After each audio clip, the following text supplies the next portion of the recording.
অনতিবিলম্বে অতি শীঘ্রই ইমাম মাহাদি আগমন করবে। কারণ যেভাবে মুসলমানদের চরিত্র দিন দিন অবনত হচ্ছে, হাইওয়ান জানোয়ারের চেয়ে নিকৃষ্ট হয়ে যাচ্ছে। দরা খাইলেই দ্বিতীয় স্ত্রী, আর দরা না খাইলে জেনা। দ্বিতীয় স্ত্রী মানলাম, হোটেলে যাওয়ার দরকার কি? আল্লাহ পাক হেফাজত করুন পড়ি আমিন। এটা কিয়ামতের অন্যতম কি আলামত। কেন রিক্সাওয়ালাকে সালাম দিব? আমি ইমাম। কেন আপনা একজন মুসল্লিকে সালাম দিব? আমি সালাম দিব শুধু মসজিদের সভাপতিকে, আমি সালাম দিব শুধু মসজিদের সেক্রেটারিকে, আমি সালাম দিব শুধু মসজিদের মোতাল্লিকে, কমিটির লোকদেরকে, বাকি মুসল্লিদেরকে কেন সালাম দিব? আমি তো ইমাম। এটা কি নবীর আদর্শ? প্রত্যেক মুসল্লি ইমামের জন্য সমান। একজন আদনা একজন রিক্সাওয়ালা ওনাকে আসসালামু আলাইকুম ওয়া রাহমাতুল্লাহ বলে দেন, ও তার দিলের মধ্যে আপনার জন্য দয়া সৃষ্টি হবে। আল্লাহ পাক আপনার মর্যাদা বাড়ায়। আল্লাহ পাক বুঝার এবং মানার আমল করার তৌফিক দান করুন আমিন। এই মেহরাবে বলি কাউকে ছোট করার জন্য কথা বলি না, বলি আল্লাহর সন্তুষ্টির জন্য সব কথাগুলো বলার চেষ্টা করি। আল্লাহ পাক কবুল করুন করে আমিন। وقتل النفس التي حرم الله تعالى إلا بالحق। আল্লাহর হাবিব সাল্লাল্লাহু আলাইহি ওয়াসাল্লাম বলেন, অন্যায়ভাবে কাউকে হত্যা করা, অন্যায়ভাবে কাউকে হত্যা করা। আজকে আমাদের দেশে পত্রিকা খুললে খুন, নিউজ দেখলে খুন। এটা কিয়ামতের অন্যতম কি আলামত। অনতিবিলম্বে অতি শীঘ্রই ইমাম মাহাদি আগমন করবে। কারণ যেভাবে মুসলমানদের চরিত্র দিন দিন অবনত হচ্ছে, হাইওয়ান জানোয়ারের চেয়ে নিকৃষ্ট হয়ে যাচ্ছে। আজকে নিউজে একটা খবর দেখলাম, এগুলো বলতেও রুচিতে বাদে। যেই পরিমাণ আমাদের বর্তমান রাষ্ট্রে খুন, দর্শন, রাহাজানি চলছে, আল্লাহ জানে কোন দিন আল্লাহ পাক আমাদের প্রতি অসন্তুষ্ট হয়ে একটা ভূমিকম্প দিয়া হাজার হাজার মানুষ মারা যাবে। মাত্র 10 সেকেন্ডে যদি আল্লাহ পাক ভূমিকম্পতে জমিন তলিয়ে যাবে, কোনো সন্দেহ। ইযা জুলজিলাতিল আরদু জিলজালাহা, কিয়ামতের সময় এই পৃথিবীটা এইভাবে কম্পনে কম্পিত হবে। এইভাবে আপনি মসজিদে বসা, আমি মেহরাবে বসা, হঠাৎ করে যদি এভাবে নাড়া দেয়, ভয় লাগবে না? এভাবে দেখবেন আল্লাহ পাক অসন্তুষ্ট হইয়া। ভূমিকম্প মানে কি? আজকে যারা গবেষণা করে, রিসার্চ করে, তারা তো বিভিন্ন মত দেয়।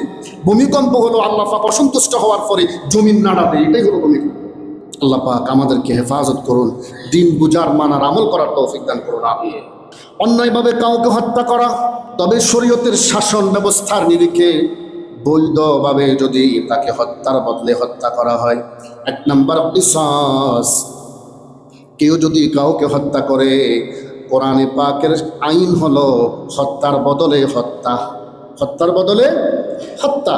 2 নম্বর, যদি কোনো একজন বিবাহিত পুরুষ বিবাহিত নারী জেনা করে, তাদের শাস্তি হলো প্রকাশ্যে মানুষের সামনে 4 রাস্তার মোড়ে পাথর নিক্ষেপ করে মৃত্যু হওয়া পর্যন্ত তাদেরকে পাথর মারা।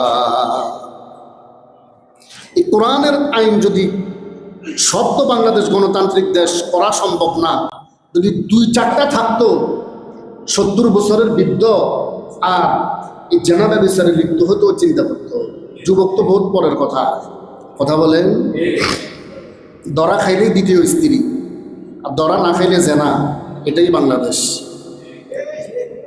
আল্লাহ পাক আমাদেরকে হেফাজত করুন। দ্বিতীয় স্ত্রী মানলাম, হোটেলে যাওয়ার দরকার কি ভাই? আল্লাহ পাক হেফাজত করুন পড়ি আমিন। যদি হত্যার বদলে হত্যা, এটা শরীয়তভাবে সমর্থিত। কিন্তু যদি যাকে হত্যা করা হলো তার পরিবার যদি দিয়াত, আরবিতে বলে দিয়াত মানে জরিমানা, কি বলেন না? যাকে হত্যা করা হলো তার পরিবার যদি বলে, যাকে হত্যা করা হয়েছে তার পরিবার, ছেলে মেয়েদের ভরণ পোষণ আমৃত্যু পর্যন্ত যে হত্যা করলো তার পরিবার চালাতে হবে। এটা যদি সে মেনে নেয়, তার পরিবার মেনে নেয়, যদি লিখিত আকারে স্বাক্ষরিত হয়, এটাকে ফিকহের ভাষায় বলা হয় দিয়াত মানে জরিমানা। হত্যা করছে, তার পরিবার জরিমানার বিনিময়ে মাফ করে দিল, অথবা জরিমানা নিল না, ইচ্ছা করে মাফ করে দিল, সেটা তাদের বিষয়। কিন্তু শরীয়ত বলে হত্যার বদলে হত্যা। কথা বলে। 2 নম্বর কি? বিবাহিত পুরুষ মহিলা জেনা করলে হত্যা। 3 নম্বর, কেউ যদি রাষ্ট্রদ্রোহ কাজ করে, ডাকাতি করে মানুষ হত্যা করে, 1টা 2টা না, অসংখ্য তার বিরুদ্ধে প্রমাণ আছে। ওই বেঈমান ডাকাত যদি ধরা খায়, তাকেও হত্যা করা শরীয়তে জায়েজ আছে। তিন নাম্বার, যেটাকে শিক্ষের ভাষা বলে রিদ্দা, ধর্মান্তরিত হওয়া, ধর্মত্যাগ করা। অনেক আজকে মুসলমান টাকার জন্য, বাড়ির জন্য, গাড়ির জন্য হিজবুত তাওহীদে যোগ দিচ্ছে। হিজবুত তাওহীদের মূল গোড়াপত্তন হলো খ্রিস্টানদের একটা এজেন্ট, কাদিয়ানি খ্রিস্টান, কোনো সন্দেহ নাই। হিজবুত তাহরিম, হিজবুত তাহরিম কত দল, নবীজি বলছে কিয়ামতের পূর্বে ৭৩ দল হবে, ৭২ দল যাবে জাহান্নামে, একদল নাজাত প্রাপ্ত হবে। অতএব কেউ যদি টাকার জন্য, বাড়ির জন্য, গাড়ির জন্য, দুনিয়ার লোভে ধর্মান্তরিত হয়, ইসলাম শরীয়ত বলে তাকে এই মুহূর্তে হত্যা করা ফরজ। শরীয়ত সম্মতভাবে হত্যা জায়েজ আছে, তবে অন্য কোনো কারণে কেউ যদি কাউকে একটি চিমটিও দেয়, এটাও ইসলাম সমর্থন করে। আল্লাহ পাক আমাদেরকে বুঝার এবং মানার, আমল করার তৌফিক দান করুন সকলে, করি আমিন।